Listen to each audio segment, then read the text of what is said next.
नमस्कार साथियों, राधे राधे, जय श्री कृष्णा। स्वागत है आप सभी का एनडीसी क्लासेस के इस निःशुल्क ऑनलाइन प्लेटफॉर्म पर।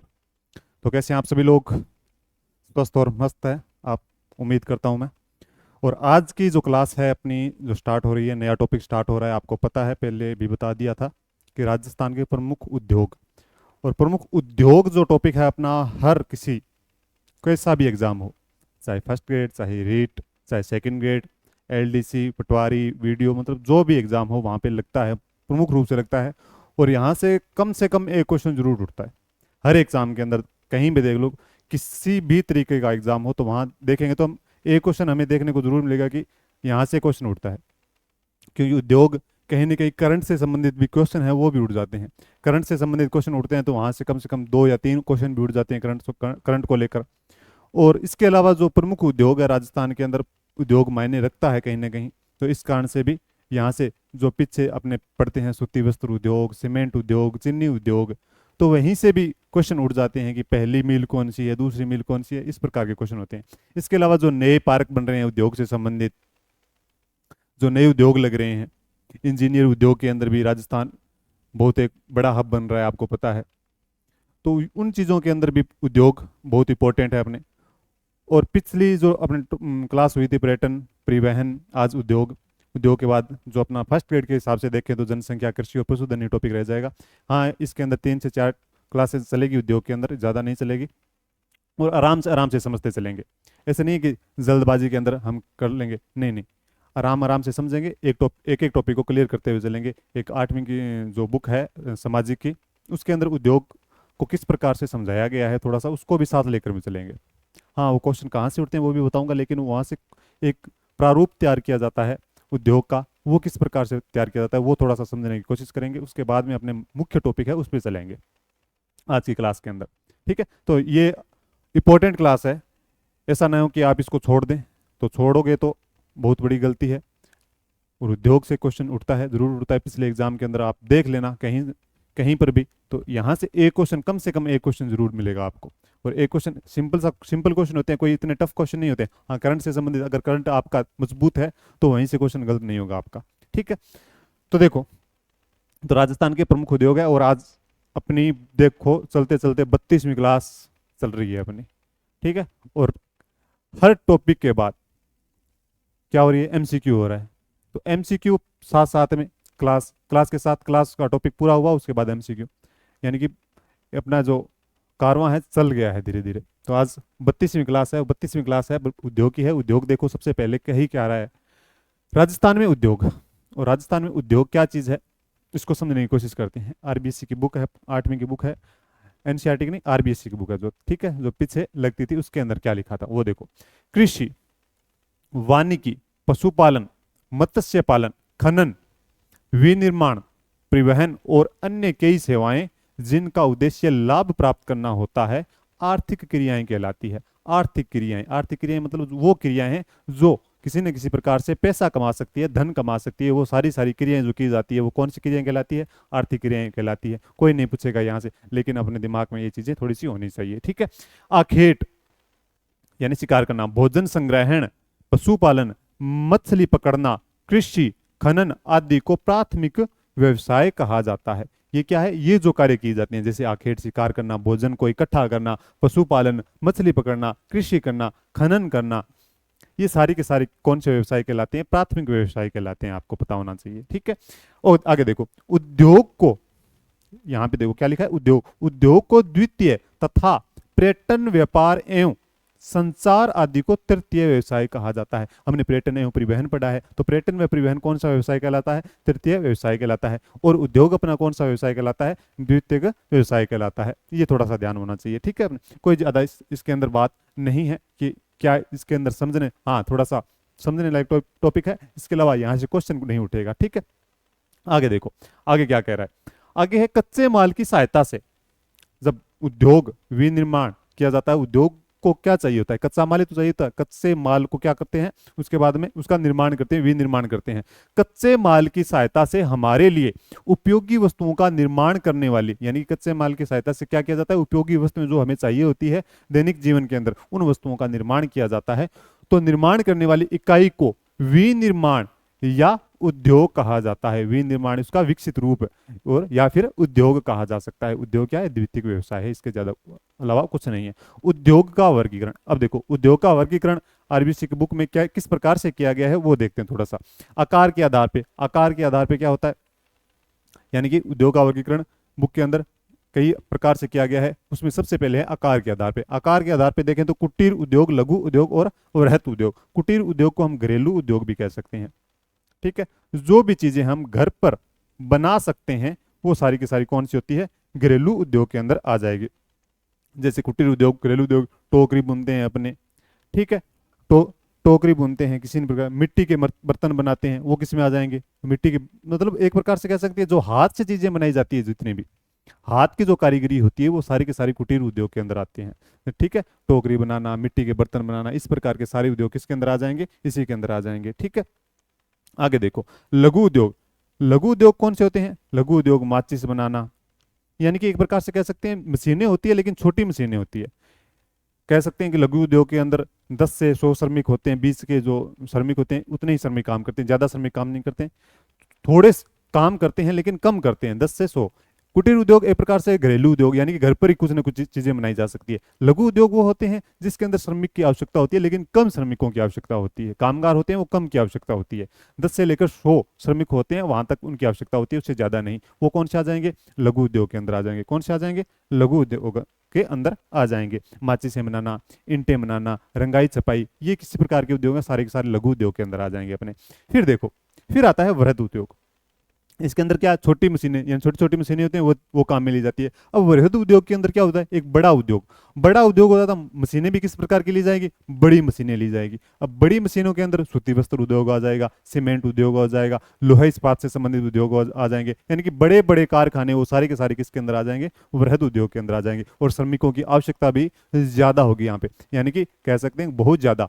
लघु उद्योग के अंदर तो कम श्रमिकों की आवश्यकता होती है और घरेलू उद्योग के अंदर मतलब खुद ही घर पर ही कर सकते हैं वो तो हो गए कुटीर। लघु कम श्रमिक, और वृहद उद्योग के अंदर बहुत ज्यादा श्रमिकों की आवश्यकता होती है। इसके अलावा इसके अंदर समझने की आवश्यकता, यानी कि आकार के आधार पर पूछ दिया जाए तो इस प्रकार से हम वर्गीकरण इसका कर सकते हैं।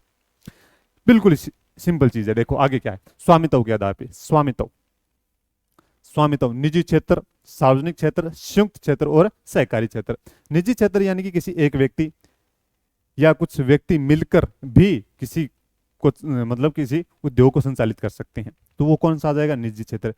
ठीक है, यानी कि कुछ व्यक्ति मिलकर या कुछ किसी एक व्यक्ति का भी स्वामित्व हो सकता है उसके ऊपर, वो तो कौन सा हो जाएगा? निजी क्षेत्र। सार्वजनिक क्षेत्र यानी कि सरकार के नियंत्रण में सारी चीजें हो जाएंगी, वो सारी किसके अंदर आ जाएगी? वो सारी चीजें आ जाएगी सार्वजनिक क्षेत्र के अंदर, उद्योग आ जाएंगे। वो किसके अंदर? स्वामित्व, यानी कि स्वामित्व किसका है? हक किसका है उसके ऊपर? हक निजी क्षेत्र किसी एक व्यक्ति या फिर कुछ व्यक्ति मिलकर भी कर सकते हैं।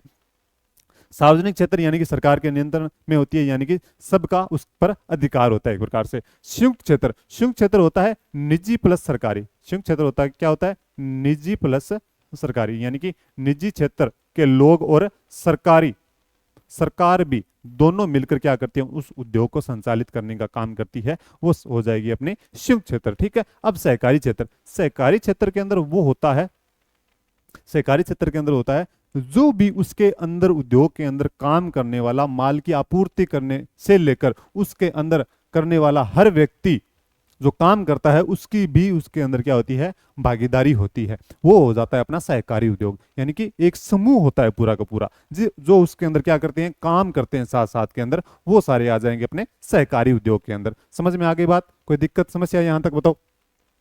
स्वामित्व के आधार पर 4 प्रकार से बांटा है, तो निजी क्षेत्र, सार्वजनिक क्षेत्र, संयुक्त क्षेत्र और सहकारी क्षेत्र किस प्रकार के होते हैं। अब देखो, अब है कच्चे माल के आधार पर, यानी कि कच्चा माल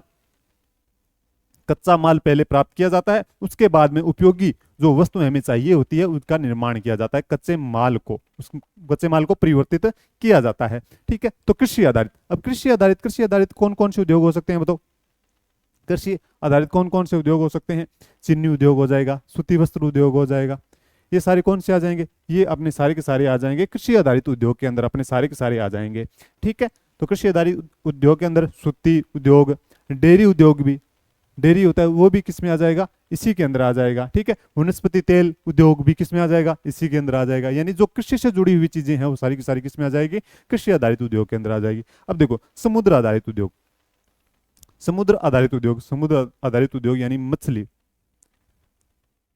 मछली उद्योग किसके अंदर आ जाएगा, इसी के अंदर आ जाएगा। ठीक है, अब आगे देखो खनिज आधारित।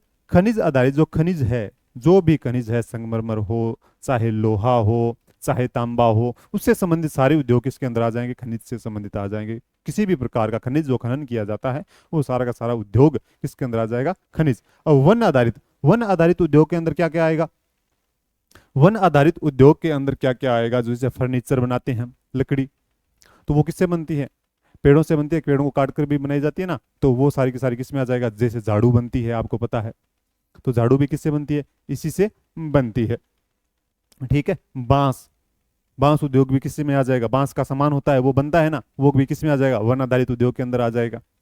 तो ये सारी चीजें आ जाएगी। ठीक है, तो कच्चे माल के आधार पर, यानी कि कच्चा माल लिया जाता है, उसके बाद में उसको विनिर्माण किया जाता है, उपयोग के लिए जो हमारे दैनिक जीवन में आवश्यकताएं होती है उनका निर्माण किया जाता है, तो वो ये हो जाएगा। ठीक है, स्वामित्व के आधार पर, फिर है कच्चे माल के आधार पर। आगे देखो, आगे है, अब चलते हैं मुख्य टॉपिक जहां से क्वेश्चन उठता है। यहां से क्वेश्चन किस प्रकार के उठते हैं वो देखो। नए जिले बन गए हैं, आपको पता है 33 से 50 बन गए। कुछ को अभी तक डाउट है कि सर जिले 50 बन गए, 33 बन गए, कॉल भी आए थे एक दो कि 50 में से आएगा या फिर 33 में से आएगा। अरे जितना है उतना पढ़ लो, एक कंफ्यूज मत हो भी किसी भी प्रकार से। अगर कंफ्यूज हो गए ना यहां से, तो ये अपना मैटर पीछे छूट जाएगा। कुछ तो अभी इंतजार कर रहे हैं कि आएगा डाटा कहीं ना कहीं से, उसके बाद में पढ़ना स्टार्ट करेंगे, तब तक तो देर हो जाएगी। जब तक पढ़ाया जा रहा है जितना उतना याद कर लो। जो भी विवादास्पद क्वेश्चन बनेंगे वो नहीं पूछे जाएंगे, मैं पहले ही बता रहा हूं। ये आपसे नहीं पूछा जाएगा कि सबसे छोटा जिला कौन सा है। वो कंफ्यूजन हो रहे थे ना, दूदू है, जोधपुर है, जयपुर है, नहीं पूछा जाएगा वहां से, क्योंकि आंकड़े नहीं आए हैं अभी तक। अगर पूछ लिया जाएगा तो वहां पे कहीं ना कहीं लिखा जाएगा कि पुराने जिलों के हिसाब से पूछ रहे हैं या नए जिलों के हिसाब से पूछ रहे हैं। नए जिलों के हिसाब से तो पूछा ही नहीं जाएगा, क्योंकि वहां पे आंकड़े आए नहीं अभी तक। क्षेत्रफल के हिसाब से कह रहा हूं मैं, बाकी तो हो सकता है नए जिलों के हिसाब से पूछ ले कि कौन से जिला कौन किससे अलग होकर बना है, तो पूछ सकते हैं, क्या दिक्कत है उसमें। नए जिले तो बने हैं ना, तो नए जिले बने हैं तो वो तो पूछ ही सकता है, स्वाभाविक सी बात है। लेकिन हमें एक चीज ध्यान रखनी है, कोई स्थान विशेष है ना, उसका ध्यान रखना है। जिले से ज्यादा उस स्थान विशेष का ध्यान रखना है कि ये स्थान विशेष है कहां पे। पहले ये बताओ कि वो 33 जिले पहले याद थे क्या,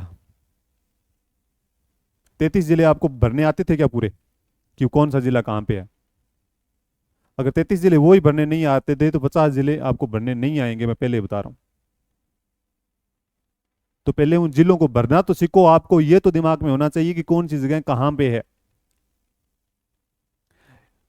कुछ मिक्स ऐसे मत कर देना कि पूर्व वाला जिला है वो पश्चिम में लगा दो, पश्चिम वाला पूर्व में लगा दो। किसी को तो 50 जिलों के नाम तक पता नहीं है, गारंटी लेता हूं मैं इस बात की। अब 50 जिलों, कम से कम ये तो ध्यान होना चाहिए कि 50 जिले है कौन कौन से, 33 जिले पहले कौन से थे, और 17 जो नए जिले बने हैं वो कौन से हैं। उसके बाद में पता चलेगा कि ये चीज है, यहां पे है, तो यहां पे क्यों है वो अपने आप दिमाग में आ जाएगा। क्योंकि क्षेत्र पता चल जाता है कि वो कौन सा क्षेत्र है और इस क्षेत्र में क्या चीज विशेषताएं हैं। भौतिक विभाजन क्यों करवाया जाता है आपको, कि उस क्षेत्र की विशेषताएं बताई जाती है कि ये विशेष इस कारण से प्रसिद्ध है, ये इस कारण से प्रसिद्ध है।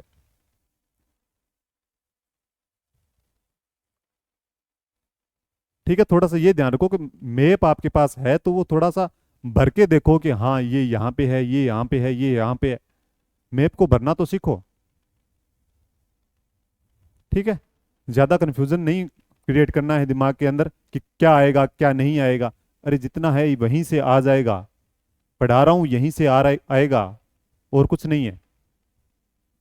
ठीक है, कि राज्य में 36 जिला उद्योग के अंदर, हाँ कुछ के दिमाग में आएगा कि 36 कैसे हैं, पहले तो जिले तो 33 ही थे, 36 कैसे हैं, या अभी तो 50 हो गए। नहीं, हमें जो आंकड़ा हमारे पास है वही बता रहे हैं कि 36 क्या थे, जिला उद्योग के अंदर थे, 8 उप जिला के अंदर थे।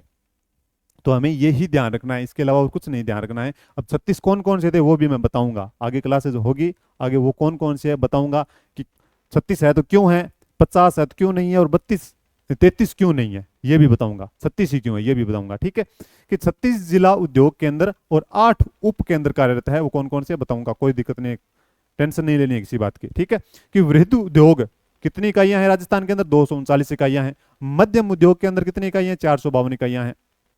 वर्तमान के अंदर है, मेरे हिसाब से कोई नहीं पूछेगा, फिर भी अगर थोड़ा सा डाटा है अपने ध्यान में रखना है। सर्वाधिक वृहद स्तरीय उद्योग, ये ध्यान में रखो। अब जगह का ही नाम ध्यान रखना है, जिला छोड़ दो, जिला छोड़ दो। जिला पहले अलवर में आता था, लेकिन अब भिवाड़ी कहाँ है, खेरथल तिजारा के अंदर है, खेरथल तिजारा के अंदर है, इतना ही तो फर्क है। अब कहाँ गया, खेरथल तिजारा आ गया। सर्वाधिक मध्यम स्तरीय उद्योग यानी क्यों है भिवाड़ी, क्यों है भिवाड़ी, इसलिए है कि एनसीआर के क्षेत्र में आ जाता है, दिल्ली के नजदीक पड़ता है, इस कारण से है।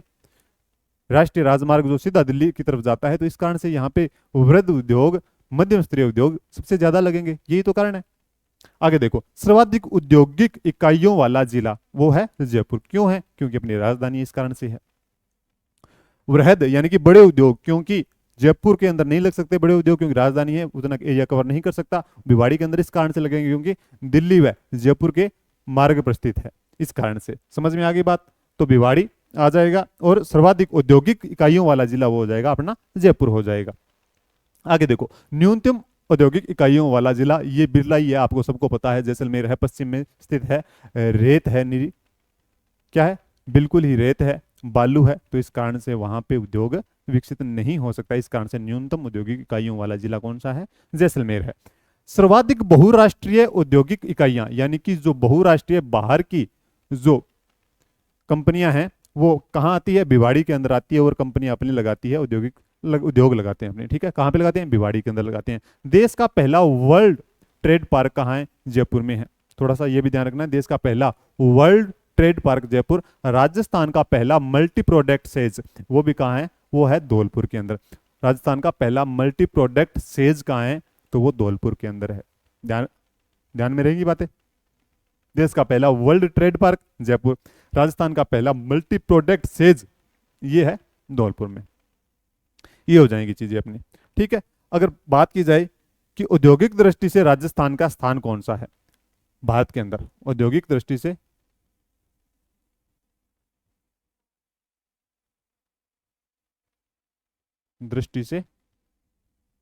राजस्थान का स्थान कौन सा है, 10वां है। राजस्थान का स्थान कौन सा है, औद्योगिक दृष्टि से 10वां स्थान है। ठीक है, लगभग वो तो एक तो बता दिया था कि न्यूनतम इकाइयों वाला जिला है जैसलमेर है, इसके अलावा भी है न्यूनतम 0 इकाइयों वाले जिला और भी है जैसलमेर के अलावा। जैसलमेर हो गया, इसके अलावा कौन सा हो जाएगा, सिरोही भी हो जाएगा। ठीक है, इसके अलावा चूरू हो जाएगा, इसके अलावा बाड़मेर हो जाएगा। ये जिले भी क्या है, ये जिले भी अपने किस में आ जाएंगे, 0 औद्योगिक क्षेत्र के अंदर आ जाएंगे। किसके अंदर आ जाएंगे, 0 औद्योगिक क्षेत्र के अंदर आ जाएंगे। ठीक है, आगे देखो, आगे अपने औद्योगिक संभावनाओं के आधार पर राजस्थान के जिलों को 4 श्रेणी में बांटा जा सकता है। 4 श्रेणी में बांटा जा सकता है, जो पुराने जिले हैं उसी के आधार पर बता रहा हूं, 4 श्रेणी में बांटा जा सकता है। और 1972 में जो सर्वेक्षण किया गया था, किसके द्वारा किया गया था, सर्वेक्षण किया गया था जो सार्वजनिक वित्तीय कंपनियां थी, उन्होंने एक सर्वेक्षण किया था उसके आधार पर। ठीक है, सार्वजनिक वित्तीय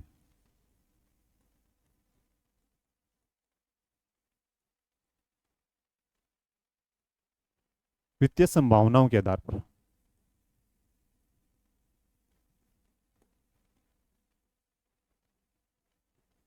कब किया गया था, 1972 में किया गया था। ठीक है, औद्योगिक संभावनाओं इस 4 श्रेणी में बांटा गया है। कब, 1972 में ये सर्वेक्षण किया गया था, उसके आधार पर बांटा गया है। उसके अंदर कौन कौन से जिले आते हैं ये बताया गया। देखो, विशिष्ट श्रेणी, विशिष्ट श्रेणी आपको पता है जयपुर होगा ही, क्यों होगा, आपको पता है कि अपनी राजधानी है, इस कारण से होगा, कोई बड़ी बात नहीं है। आगे देखो, ए श्रेणी वाले, ए श्रेणी वाले कौन कौन से हैं, यानी कि विशिष्ट श्रेणी से थोड़ा सा नीचे आ जाएंगे, यानी कि औद्योगिक क्षेत्र अपने अच्छे से विकसित किए जा सकते हैं, इस कारण से। अजमेर आ जाएगा, अलवर आ जाएगा। अलवर पहले भिवाड़ी छठा अलवर के अंदर अब खेड़तल तिजारा आ जाएगा, यानी कि इनमें नए जिलों को ऐड नहीं किया गया क्योंकि आंकड़े अपने पास नहीं है। इस कारण से जो भी पुराने आंकड़े हैं उनको थोड़ा ध्यान में रखना है। आपको पता होना चाहिए कि अलवर है तो खेड़तल तिजारा भी आपका साथ में होगा, ये दिमाग में भी अपने चलना चाहिए। दौसा होगा, ठीक है, भीलवाड़ा, पाली, जोधपुर, राजसमंद, उदयपुर, कोटा और बारां, ये सारे के सारे क्या ए श्रेणी, यानी कि एक विशिष्ट श्रेणी, यहाँ पे उद्योग अच्छी तरीके से विकसित किए जा सकते हैं, वो ये श्रेणी है। कौन सी श्रेणी है? ये ए श्रेणी है। अजमेर, अलवर, दौसा, भीलवाड़ा, पाली, जोधपुर, राजसमंद, उदयपुर, कोटा, बारां, ये ए श्रेणी के जिले हैं जहां पे औद्योगिक क्षेत्र विकसित हो सकते हैं अच्छी तरीके से। अब बी श्रेणी, बी श्रेणी यानी कि एक प्रकार से कह सकते हैं हो तो सकते हैं लेकिन कम हो सकते हैं, हो सकते हैं कम हो सकते हैं। वो कौन कौन से हैं? गंगानगर, हनुमानगढ़, एक प्रकार से कह सकते हैं कि अपना उत्तर पश्चिमी हिस्सा है वो इसके अंदर ज्यादा आ जाएगा, अपना बीकानेर, सीकर, झुंझुनू, ये सारे के सारे कौन से उत्तर पश्चिमी क्षेत्र आ जाता है ये, ठीक है। नागौर, फिर टोंक, ये यहां से अलग स्टार्ट हो रहा है, टोंक, भरतपुर, चित्तौड़गढ़, बांसवाड़ा, सवाई माधोपुर, करौली, ये सारा देखो, सवाई माधोपुर, करौली, ये आ गया, ये भी किस में आ गया? इसमें आ गया सवाई माधोपुर। धौलपुर किस में आएगा? वो आ जाएगा अपन नीचे आ जाएगा ये, ठीक है। सवाई माधोपुर, करौली, ये आ गया। गंगानगर, हनुमानगढ़, बीकानेर, सीकर, झुंझुनू, ये सारा का सारा उत्तर पश्चिमी आ गया। चूरू नहीं है यहाँ पे, ध्यान रखना, चूरू किस में आ जाएगा? सी श्रेणी के अंदर आ जाएगा। गंगानगर, हनुमानगढ़, बीकानेर, सीकर, झुंझुनू, फिर नागौर, टोंक, भरतपुर, भरतपुर अलग रह गया है, ठीक है, एक कोने के अंदर। फिर चित्तौड़गढ़ नीचे वाला क्षेत्र आ गया, चित्तौड़गढ़, बांसवाड़ा, सवाई माधोपुर, करौली, जहां पे बीहड़ बनते हैं, चंबल नदी बहती है, वो क्षेत्र भी आ जाएगा किसमें? बी श्रेणी के अंदर। अब देखो सी श्रेणी, अब सी श्रेणी के अंदर कौन कौन से आ जाते हैं? जैसलमेर, बाड़मेर, जालोर, सिरोही, डूंगरपुर, झालावाड़, बूंदी और धौलपुर। धौलपुर किस में आ जाएगा? इसमें आ जाएगा, क्योंकि वहां पे चंबल क्या कर देती है? भूमि का कटाव कर देती है, इस कारण से वो एक बंजर क्षेत्र आ जाता है, इस कारण से वहां पे उद्योग क्षेत्र बहुत कम है, इस कारण से, ठीक है। जैसलमेर, बाड़मेर, जालोर, सिरोही, डूंगरपुर, झालावाड़, बूंदी, धौलपुर, यानी कि एक प्रकार से कह सकते हैं ये वो क्षेत्र है जो शून्य औद्योगिक क्षेत्र कहलाते हैं। सी श्रेणी वाले क्षेत्र कौन से हैं? शून्य। यहाँ पे चूरू भी इसमें आ जाएगा, ध्यान रखना, ठीक है। चूरू भी किस में आ जाएगा? इसी में आ जाएगा, ओके। आगे देखो, राजस्थान की औद्योगिक नीतियां, राजस्थान की औद्योगिक नीतियां। अब पहली नीति कब लागू की गई थी? दूसरी, नवीनतम कौन सी है? ये चीजें इंपॉर्टेंट है। पहले 24 जून 1978, 24 जून 1978, भैरों सिंह शेखावत उस समय क्या थे? मुख्यमंत्री थे। भैरों सिंह शेखावत क्या थे उस समय? मुख्यमंत्री थे। इसका मुख्य उद्देश्य क्या था? पहली जो अपनी नीति आई थी उसका मुख्य उद्देश्य था कुटीर उद्योग थे, यानी कि घरेलू उद्योग थे जो, उनको क्या देना है? प्रोत्साहन देना, इसकी मुख्य नीति थी। किसकी? पहली जो औद्योगिक नीति थी अपनी। उसके बाद देखो दूसरी, दिसंबर 1990 के अंदर आई थी, लेकिन अप्रैल 1991 को लागू हुई थी। अप्रैल 1991 को लागू, ध्यान रखना, अप्रैल 1991 को लागू। आई दिसंबर 1990 को थी और लागू हुई थी अप्रैल 1991 को। फिर देखो तीसरी है 15 जून। अब इनकी डेट याद रखना, इसके अलावा कुछ बात खास याद नहीं है, ठीक है। पहली, दूसरी और नवीनतम बहुत मोस्ट इंपोर्टेंट होती है। इसके अलावा तीसरी कौन सी है? 15 जून 1994। चौथी है 4 जून 1998। पांचवी औद्योगिक नीति है अगस्त 2010 और छठी है 20 नवंबर 2015 को। 20 नवंबर 2015 को यहाँ पे एमएसएमई यानी कि जो छोटे उद्योग है उनको, सूक्ष्म व लघु उद्योग है उनको विकसित करना एक प्रकार से, इसका उद्देश्य ये था। अब देखो सातवीं, 1 जुलाई 2019 को, यानी कि ये नवीनतम है, इंपोर्टेंट भी है, मोस्ट इंपोर्टेंट भी है, नवीनतम है इस कारण से, ठीक है। कौन सी? सातवीं, 1 जुलाई 2019 को। इसका मुख्य उद्देश्य क्या था? इसका मुख्य उद्देश्य था जो पर्यावरण से संबंधित चीजें हैं, सतत व पर्यावरण अनुकूल औद्योगिक विकास करना। उद्योगों का विकास तो करना, लेकिन अनुकूल तरीके से करना, क्योंकि पर्यावरण को किसी भी तरीके का नुकसान न पहुंचे, इस प्रकार का विकास करना उद्योगों का। ये किसका उद्देश्य है? सातवीं, जो अपनी 1 जुलाई 2019 को लागू की गई थी। एक इसके अलावा रोजगार सर्जित करना भी इसका उद्देश्य होता ही है, सबको पता है। जब भी औद्योगिक नीतियां बनाई जाती है तो रोजगार विकसित करना, रोजगार सृजन करना, ठीक है, रोजगार सृजन करना भी किस क्या होता है, इसका मुख्य उद्देश्य होता है। ये भी चीज हो जाएगी अपनी, ठीक है। संतुलित औद्योगिक विकास, ये भी चीज हो जाती है इसके अंदर, ठीक है, ये चीजें सारी हो जाएगी। उद्योगों का आधारभूत ढांचा तैयार करना, ये भी चीज लिख लो।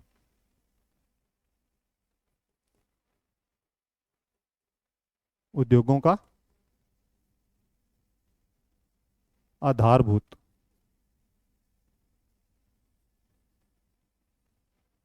ढांचा तैयार करना,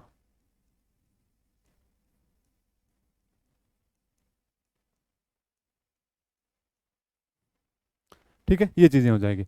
उद्योगिक नीतियों से संबंधित ये चीजें हैं। पहली 24 जून 1978 याद हो जाएगी। 1978 भैरू सिंह शेखावत उस समय क्या थे, मुख्यमंत्री थे अपने। उसके बाद दूसरे दिसंबर 1990 अप्रैल 1991 को लागू हुई थी। तीसरी है 15 जून 1994, चौथी है 4 जून 1998, पांचवी है अगस्त 2010, छठी है 20 नवंबर 2015 को, जो एमएसएमई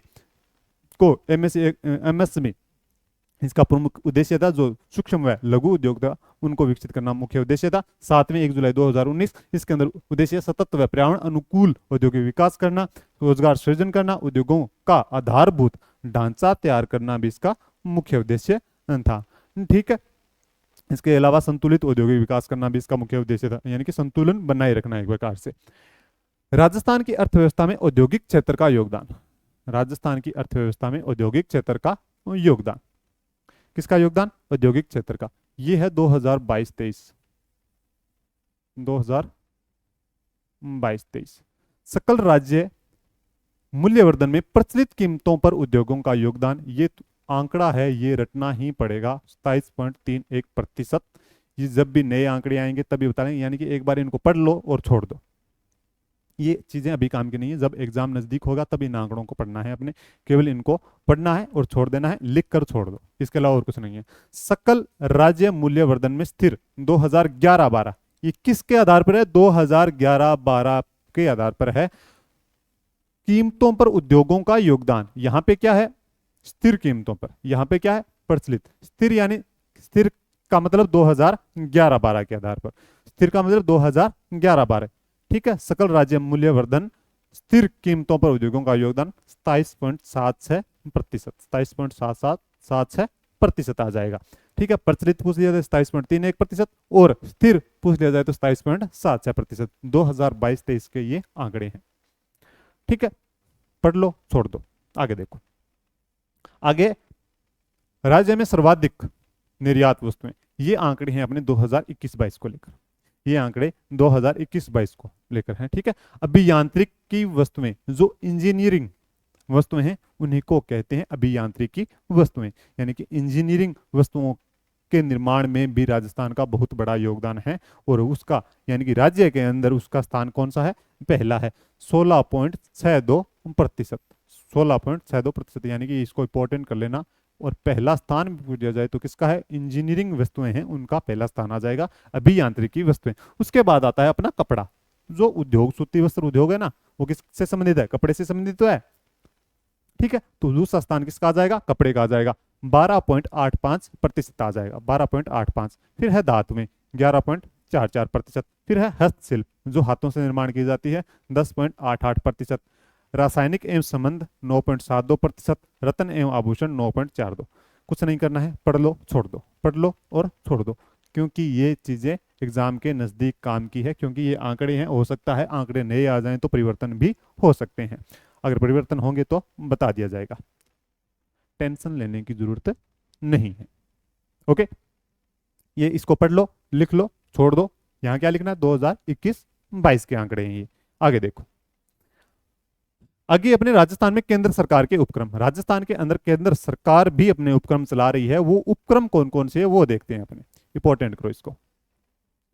पूछा जा सकता है कि राजस्थान के अंदर केंद्र सरकार के उपक्रम निम्न में से कौन से हैं या कौन से नहीं हैं, तो ये भी ध्यान में रखना आपने जरूरी है। तो कौन से हैं, पहले देखो, Hindustan zinc limited, Hindustan zinc limited जिसको बोलते हैं अपने HZL, हिंदुस्तान जिंक लिमिटेड, स्थापना हुई थी इसकी 10 जनवरी 1966 को देबारी उदयपुर के अंदर। कहाँ हुई थी? देबारी उदयपुर के अंदर। तो अपने आप में ये इंपॉर्टेंट हो जाता है। हिंदुस्तान जिंक लिमिटेड की स्थापना देबारी उदयपुर। सीसा जस्ता वह चांदी खनन करने वाली कंपनी है। क्या है? सीसा जस्ता वह चांदी खनन करने वाली कंपनी है। कौन सी? कौन सी है? हिंदुस्तान जिंक लिमिटेड आ जाएगी अपनी। कौन सी आ जाएगी? हिंदुस्तान जिंक लिमिटेड आ जाएगी। ठीक है। इसके अलावा बात करें सल्फ्यूरिक अम्ल, सल्फ्यूरिक अम्ल का भी उत्पादन करती है ये कंपनी। किसका करती है? सल्फ्यूरिक अम्ल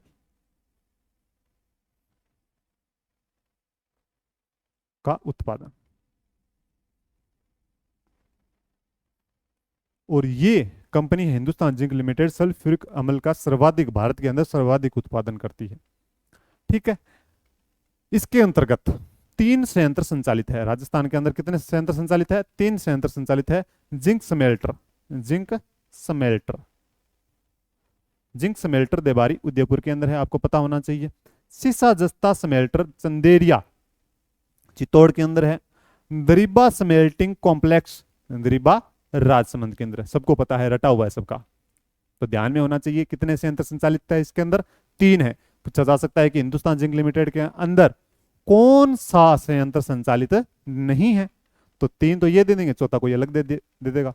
तो वो आपको ध्यान रखना है। कौन कौन सी है? जिंक स्मेल्टर देबारी उदयपुर, सीसा जस्ता स्मेल्टर चंदेरिया चित्तौड़ और दरीबा।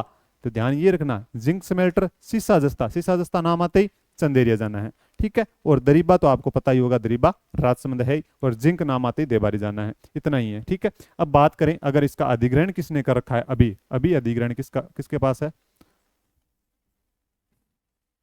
तो अभी अधिग्रहण वेदांता ग्रुप के पास है इसका।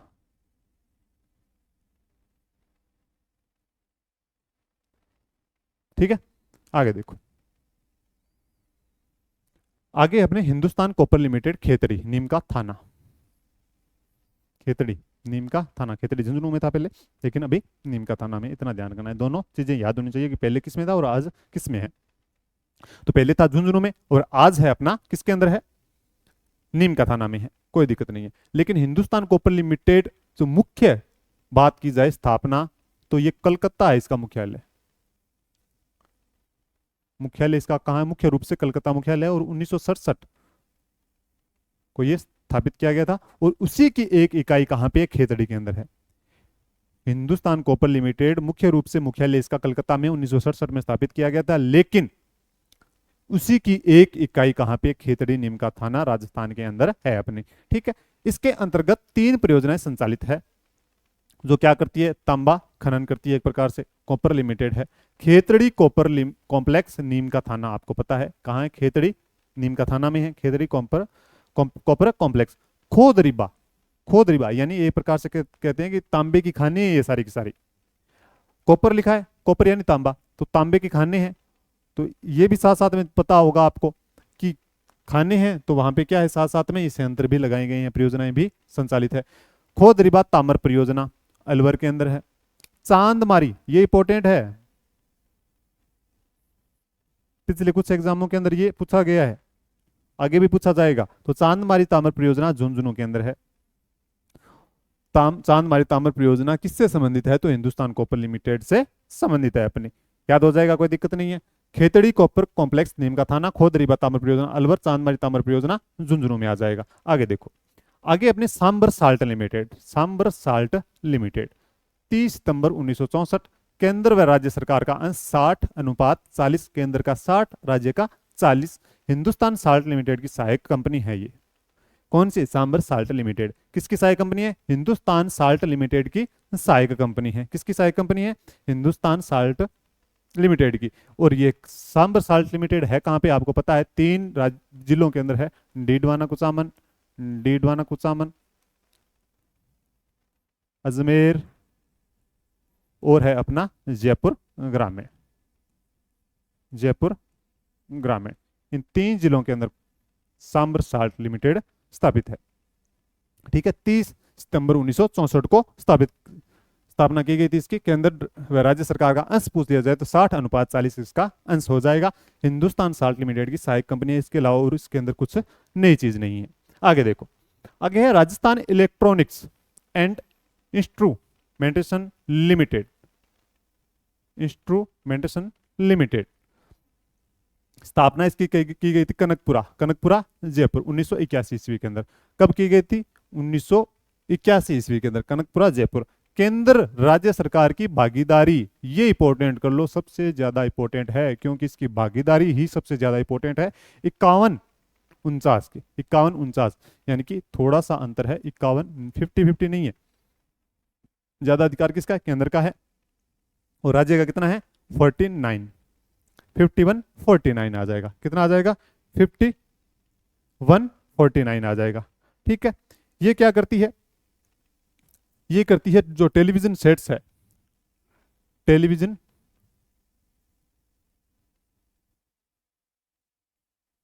सेट्स का निर्माण व अन्य इलेक्ट्रॉनिक्स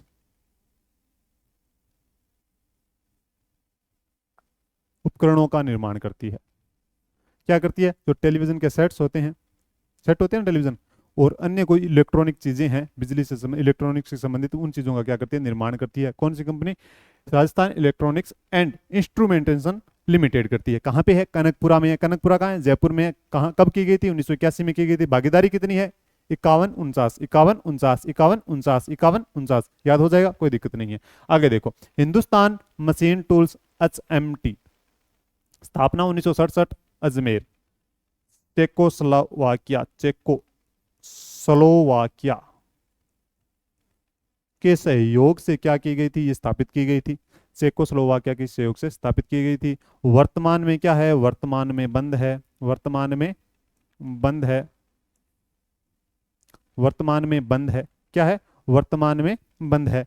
और क्या करती है ये? क्या करती थी? मशीनों व घड़ियों का निर्माण करती थी। क्या करती थी? मशीनों व घड़ियों का, मुख्य रूप से कह सकते हैं अपने घड़ियों के निर्माण के लिए प्रसिद्ध थी, घड़ियों का निर्माण करती थी। ठीक है। चेकोस्लोवाकिया के सहयोग से, और वर्तमान में बंद है, ये मशीनों व घड़ियों का निर्माण करती थी। ये इसका सन ध्यान में रखना है, 1967। और स्थान कहाँ पे? अजमेर में। पूछा गया क्वेश्चन है और आगे भी पूछा जाएगा। ठीक है। Modern bakeries India limited, modern bakeries India limited, स्थापना 1965, जयपुर के अंदर है। ये क्या करती है? ये फूड्स इंडस्ट्री है। कौन सी इंडस्ट्री है? फूड्स यानी खाने के लिए इंडस्ट्री। क्या बनाती है? ब्रेड बनाने का कार्य करती है। बस इतना ही ध्यान रखना है, ब्रेड बनाने का कार्य। बिल्कुल ही सिंपल है, उद्योग टफ थोड़ी है। खाने की भी चीजें साथ में आ रही है, खाते खाते उद्योग पढ़ लो, क्या दिक्कत है? ठीक है। फूड्स इंडस्ट्री है, ब्रेड बनाने का काम करती है। हो जाएगा याद। आगे देखो, instrumentation limited Kota 1964, instrumentation limited Kota 1964 क्या करती है? मशीनों व यंत्रों का निर्माण करती है। क्या करती है? मशीनों व यंत्रों का निर्माण करती है। मशीनों व यंत्रों का निर्माण करने का काम कौन करती है? ये कंपनी करती है, यंत्रों का निर्माण। और क्या पूछा जा सकता है? किसके सहयोग से स्थापित है? तो रूस के सहयोग से स्थापित है ये कंपनी। किसके सहयोग से स्थापित है? रूस के सहयोग से स्थापित है। कौन सी कंपनी? ये इंस्ट्रूमेंटेशन लिमिटेड कोटा, रूस के सहयोग से। इसके सन ध्यान रखना है कहां पे? ये भी ध्यान रखना है। Rajasthan electronics and instrumentation limited कहां पे है? कनकपुरा में है।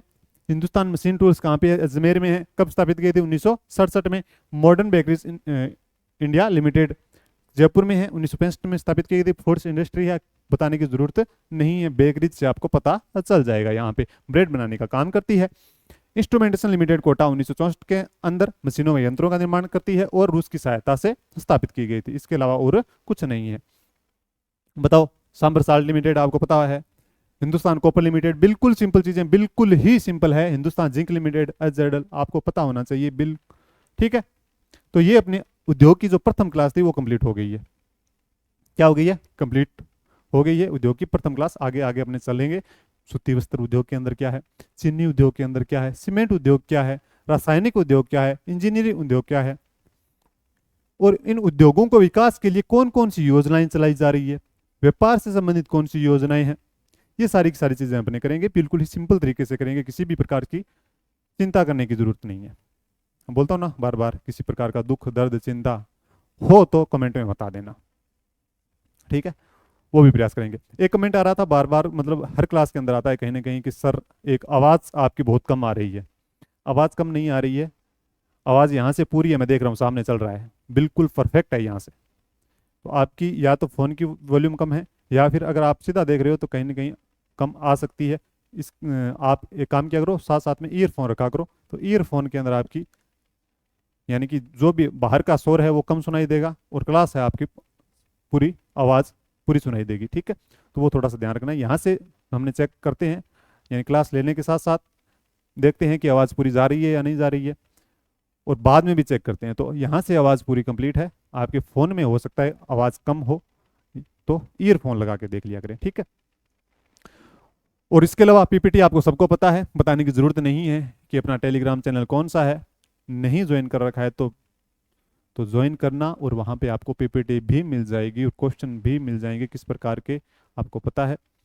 इसके अलावा अगर आप चैनल पर नए हैं तो सब्सक्राइब भी करना है कि, और प्ले लिस्ट बनी हुई है अपनी जियोग्राफी की क्लास की पूर्ण पूर्ण रूप से, तो वो भी आपको वहाँ पे जाके, अगर पिछली क्लासेज आपने नहीं देखी तो वो भी आप पूर्ण रूप से देख सकते हैं। और साथ साथ में अपना एक सिस्टम है कि क्लास हो जाए, टॉपिक हो जाए, उसके बाद में एमसीक्यू की भी क्लास होती है एक, ठीक है। तो कैसी लगी आपको क्लास, बताओ जल्दी से कमेंट के अंदर, ठीक है। पसंद आई है तो लाइक करना है, शेयर करना है और कमेंट करना है बहुत ज़्यादा। और आप सबका बहुत बहुत धन्यवाद, आभार। पढ़ते रहिए, मस्त रहिए, व्यस्त रहिए। जय हिंद, जय भारत।